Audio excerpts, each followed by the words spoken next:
Let us keep you informed wherever you are. On air, online, on Twitter, and now offering breaking news alerts sent right to your inbox. Your number one source for breaking news. News Talk Radio. CJAD 800. Details at CJAD.com. And just before we get to why your driveway may be trying to kill you, interesting information you need to know if you're having it resealed at CJAD.com. Now, your driveway, it may be trying to kill you, you know.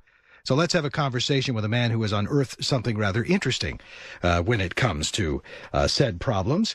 And that man is no less than Tom Ennis, a coal tar sealant expert, if you will. He is a watershed protection official in Austin, Texas, the first city to put a ban on this product. And he joins me now. Hello, Tom. Hi, Rick. How are you? I'm fine. I'm scared, though. I'm worried that my driveway is trying to kill me. Okay. Well, it also could make your butt look bigger, too, so that could be a problem. It makes my butt look bigger? Yeah, because, exposure to pHs can lead to obesity as well. Are you kidding me? No, true. Let's talk. What is it, first of all, that's in this sealant that shows up in so many of the neighborhoods around North America that is what you're cautioning us about? What is it that's in it? It's a family of chemicals called polycyclic aromatic hydrocarbons. They're a series of benzene rings, if you remember your chemistry, that are all linked together, and they all have different characteristics. But it's an alphabet soup of different chemicals, really. But the whole family is called PAHs for short. Now, there is a dispute over the scientific findings regarding the risks of pavement coatings. Technology Council, and they're lobbying against these bans that you've worked so hard to get in Austin. These things in northeast part of the United States, at least, are quite common. What are they arguing against you? Well, they're saying that it's controversial science is the term they use. My response to that is the only people who find any controversy here are the ones that are paid research by industry. So it doesn't seem too controversial when you've got 15 universities and government institutions that have really no stake in the game at all finding that there's a problem with this material.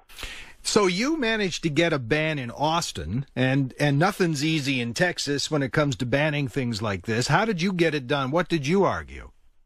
Well, it was much of it was done prior to me even arriving in Austin. I moved to Austin from Chicago about 8 years ago. So much of that work was done with the colleagues that I work with at the city. But basically, we found a problem at a swimming hole in Austin and found some higher PAH levels, shut the pool, natural swimming hole, for 3 months, and then after end of 3 months had all kinds of research. We actually tracked it down to say that there's drainage coming from a apartment complex parking lot that was contaminating a nearby creek, and that contamination was coming from the parking lot coal tar pavement sealant. We're speaking with Tom Ennis, watershed protection official in Austin, Texas, the first city to put in a ban. He also runs the blog Coal Tar Free America. Do you know if this is a problem up here, and are we still using coal tar in our sealants in Canada? Sure, you can still go to the hardware store today and go buy some and put it on your driveway. And what are the risks to families and human beings when they do that, when they use it on their driveway, or companies and seal maybe a whole street at a time, as they often go door to door? Well, what you find out is that we're still learning a lot. People know a lot about this chemical family, but the exposure to this pathway from your driveway to your home to your body, we're still learning more. What research has found is that if you have it on your parking lot, it's tracked in on your shoes, it's in the carpeting.